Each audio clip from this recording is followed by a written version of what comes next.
is Valley News Live at 4. Good afternoon, everyone. Hospitals around the valley are reporting high capacity due to staffing shortages, and help is on the way for one of them. Sanford Health is hiring close to 200 travel nurses to alleviate the strain, and today we're learning more about who exactly is hospitalized with COVID-19. Opportunity to get people the first vaccine. The vast majority, 90% of our hospitalized patients with COVID are not vaccinated. Sanford says more people are being hospitalized than previous surges of the virus. The average age of people in the hospital with COVID has dropped from the 70s to the 50s, which is a trend we're seeing across North Dakota. The Department of Health says the average hospitalized unvaccinated COVID patient is about 59 years old, while the average vaccinated patient is 73. Pfizer sent early testing data on a young children's dose to the FDA this morning and will soon ask for emergency authorization to give it to kids ages 5 to 11. Today in New York, tens of thousands of medical workers cannot be fired if they don't get shots. Errol Barnett is outside Lenox Hill Hospital in New York City. The unvaccinated are officially out of time at New York State's medical facilities. With 16% of the state's hospital workers not fully vaccinated, that means more than 83,000 are at risk of termination. Do you feel then it takes a mandate to get everybody vaccinated? I do think so. Stephen Corwin is president and CEO at New York Presbyterian Hospitals, one of the largest systems in the country. Before its own vaccination deadline last week, 30% of staff were unvaccinated. But after the deadline, less than 1% refused the shot and resigned. So out of 48,000 employees and affiliated physicians, we have less than 220 that have not chosen to get the vaccine. At Erie County Medical Center in Buffalo, about 5% of the staff, roughly 400 people, are unvaccinated and on leave. Hospital president and CEO Tom Quattrochi. We stopped elective inpatient surgeries. We stopped some of our outpatient visits. We stopped ICU medical transfers from other referring rural hospitals. We've asked for more time and to work on strategies with the state to ensure that as many people as possible get vaccinated. At a press conference Monday, Governor Kathy Hochul announced plans to send National Guard troops to short-staffed hospitals like ECMC. I'm wearing the same exact PPE I've worn the whole pandemic, and it's always kept myself and patients safe. Why has it changed? Deborah Conrad is a nurse in Western New York suing the state over its vaccine mandate. She's still uncomfortable with getting the shot. Are you prepared to lose your job? A career that I've loved for almost 20 years. I am prepared. Errol Barnett, CBS News, New York. And New York's vaccination mandate for education workers goes into effect later this week. Now here's Hutch with a first look at your forecast. Hutch?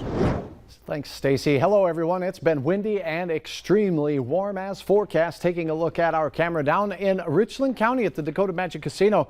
Some hazy skies there with the gusty winds kicking up a lot of dust from agriculture across the area. Take a look at our readings right now. We have a lot of 80s through Lakes Country. Get into the Red River Valley and there's a lot of 90s as well. Jamestown 91, but take a closer look. Gwinner, Oaks also in the 90s. Moorhead, you have 90 degrees at your airport, and sneaking up into the Cheyenne and James River valleys, we see some 90s. And how about Carrington? 93 degrees, the hot spot. So far, those 90s extend into the northwestern tip of Minnesota for you in Kitson County. The wind, it's been gusty tonight, gusting over 30 miles per hour. It will be persistently windy and warm for your planner tonight. Temperatures in the 70s for most of the post-sunset hours, and it'll stay mild all night long. There is big time change coming in your forecast for Wednesday. I'll have details on that, the timing, and how much we might have here in just one moment. All right, thanks so much, Hutch. Fargo police are still trying to figure out who shot the bullet that killed a man more than 1 year ago. Police are looking for information on the murder of Santino Marial on August 28, 2020. Police were called to the neighborhood by Dollar Tree north of Olive Garden for reports of a shooting. Marial was taken to a hospital where he later died. No one has been charged in that shooting, and police are now asking for your help with any leads. If you know any information on this case, you can call 701-241-1405. Text a tip to 847-411 with the keyword Fargo PD, or submit your tip online under this story at valleynewslive.com. A Minnesota superintendent is at the center of a DWI investigation after law enforcement say they found him nearly 3 times the legal limit in a vehicle on school grounds. Michael Gadboy is the superintendent of Tri-County Schools in Carlstead. He's charged with second-degree DWI, open bottle, and possession of alcohol on school grounds. Court documents say a Kitson County Sheriff deputy found him in a school minivan.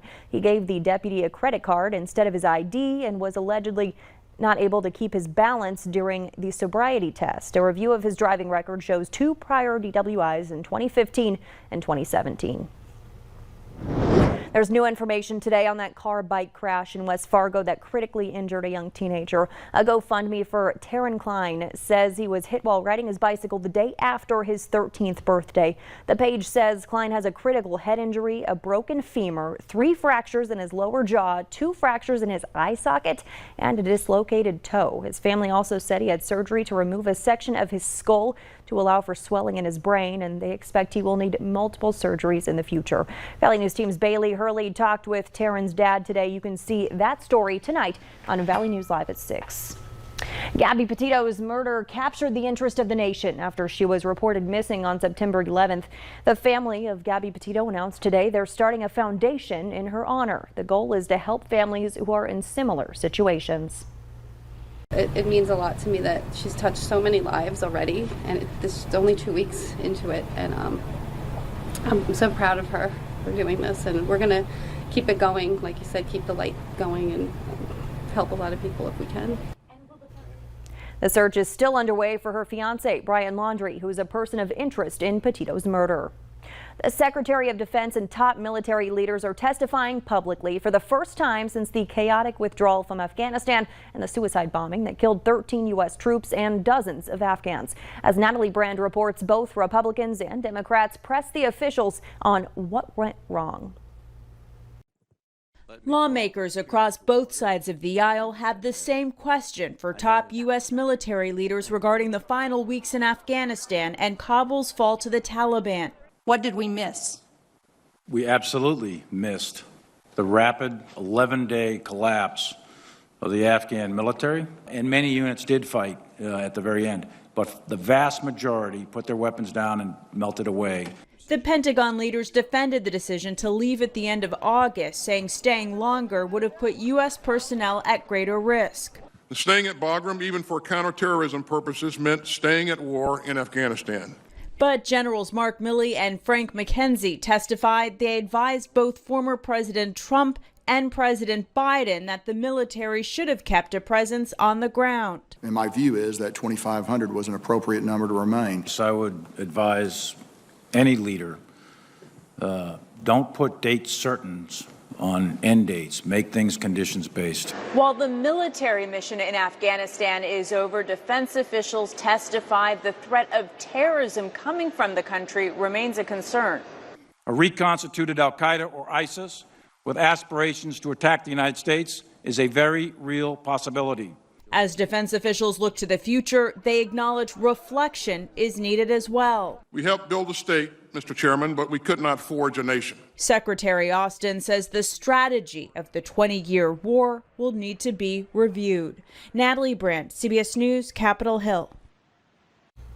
Asked about the number of Americans stranded in Afghanistan, Austin said there were under 100 Americans who would like to leave and are ready to go. And he noted that 21 Americans left Afghanistan today. A home is damaged after a fire near Bemidji, and authorities believe it may have started as an electrical fire. Around 6 last night, fire crews rushed to the home just southwest of the city and saw smoke and flames coming from the roof. After about 2 hours, they were able to get the flames put out. No one was hurt. Voters in Grand Forks are heading to the polls today to decide a school referendum. At stake is a $10 million increase in the building fund, which would raise $2.5 million, according to the district. The district says the tax impact per month would be $3.75 per $100,000 of assessed property value. The polls are open until 7 o'clock tonight at the Alara Center. Masks are back on the agenda at tonight's Fargo School Board. The issue was originally brought up at a meeting 2 weeks ago, but board members decided to delay their decision as COVID cases continue to rise. That meeting kicks off tonight at 5:30. We'll keep you updated throughout the evening on Valley News Live and on the VNL News app. A heads up for some potential traffic trouble around the metro this week. On Thursday, the 20th Street Bridge over I-94 in Moorhead will be closed from 9 a.m. to 3 p.m. so the Minnesota Department of Transportation can repair the pavement. The I-94 entrance and exit ramps will remain open to traffic, but drivers will not be able to cross I-94 in this area. You're asked to find an alternate route and be extra careful when driving near work zones. Tomorrow, 9th Street Northwest in West Fargo will close from Main to 2nd Avenue for water main and road improvements. There will also be lane reductions on Main Avenue at 9th Street Northwest. The improvements should be done by October 20th. And starting today in North Fargo, westbound 7th Avenue North is shut down between 31st and 34th Streets. That's for underground utility repairs, and it's expected to be in place for up to 2 weeks. We want to take a moment to remind you once again about our effort to help feed the hungry. More than $30,000 has been raised to stock the shelves of the Great Plains Food Bank, but our goal is $50,000. Corwin Automotive is matching all gifts up to $50,000 made by Thursday. You can find the link to donate right on our website, valleynewslive.com. Just look for that Stock the Shelves logo. Thousands of trees were used to help fight a wildfire in northern Minnesota. Coming up, how the state is making sure they don't go to waste. And we have a lot of wind and summer-like temperatures, but the colors say it's fall. We're seeing more areas now in the peak as far as colors go. Many in the northern half of Minnesota at or near the peak. Here's some photos you've shared. Your forecast includes a chance of some change in rain. We'll have details next.